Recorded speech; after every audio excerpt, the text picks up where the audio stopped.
पार्वती जी ने शंकर जी से 2 वरदान मांगे थे। पहले वरदान में क्या मांगा था? बोले प्रभु जो काशी में आकर प्राण छोड़ेगा उसको, शंकर जी से कहा था आपको उसको गुरु मंत्र प्रदान करना पड़ेगा। शंकर जी ने कहा संभव नहीं है। क्यों? बोले कोई कहीं से आए कितना भी पाप करे आकर काशी जी में प्राण छोड़े और मैं उसको गुरु मंत्र दे दूं? बोले नहीं प्रभु देना तो पड़ेगा, नहीं देंगे तो फिर मैं भोजन पानी सब त्याग दूंगी। अब शंकर जी ने सोचा देना तो पड़ेगा ही, क्योंकि पार्वती जी ने कहा अच्छा चल तेरी बात ये भी पूरी कर देता हूं। तो पार्वती जी ने कहा मुझे पता कैसे चलेगा कि आपने इस व्यक्ति को गुरु मंत्र दिया है?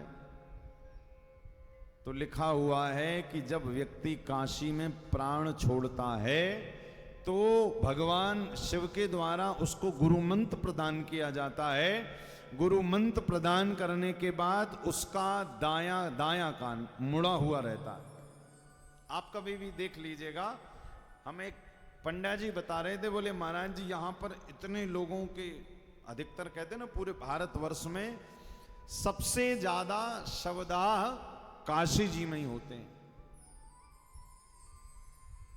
क्योंकि काशी अविमुक्त नगरी सतयुग में भी है, त्रेता में भी थी, द्वापर में भी थी, कलयुग में भी है और आगे सारी सृष्टि का विलय हो जाएगा, किंतु काशी जी यथावत रहेंगी।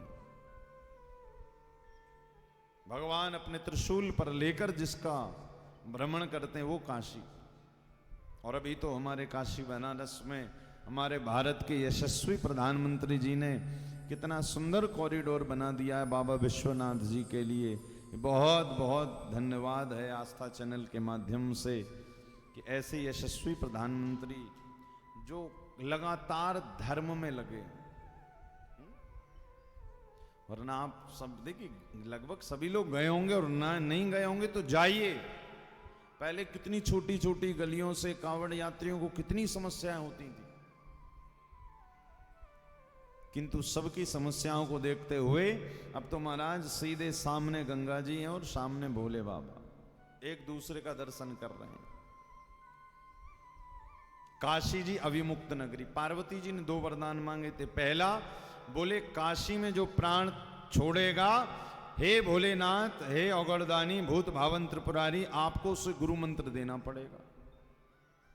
तो जो दाएं कान का जो दायां कान होता है ना वो मुड़ा हुआ होता है जिस काशी में प्राण त्यागता है।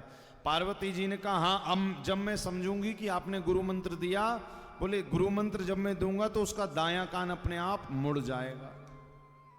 तो पार्वती जी कहा ठीक है, तब मैं समझ जाऊंगी कि आपने इसे गुरु मंत्र दिया।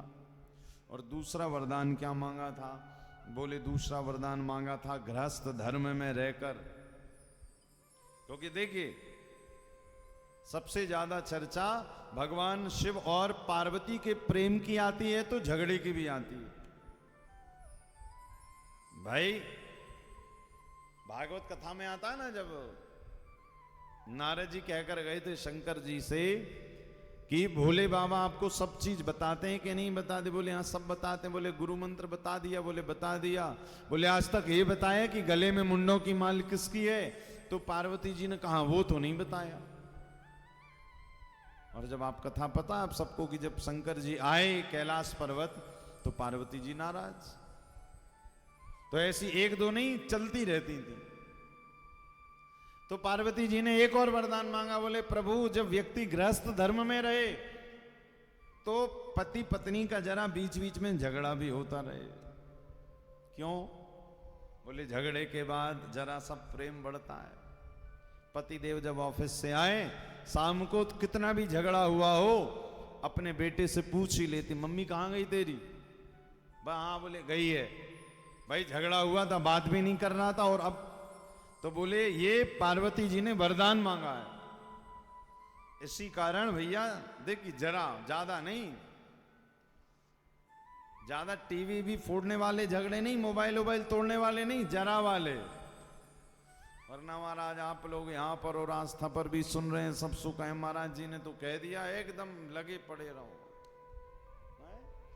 सुबह हो सु महाराज मोबाइल टीवी ले बर्तन ले पड़ोसी आ जाए ऐसा वाला नहीं, थोड़ा थोड़ा, जिसमें देखिए थोड़े थोड़े झगड़े में प्रेम बना रहेगा, और झगड़ा बिल्कुल ही नहीं करोगे तो फिर सीधे झगड़ा कोर्ट में पहुंच जाएगा। ये भी समस्या है।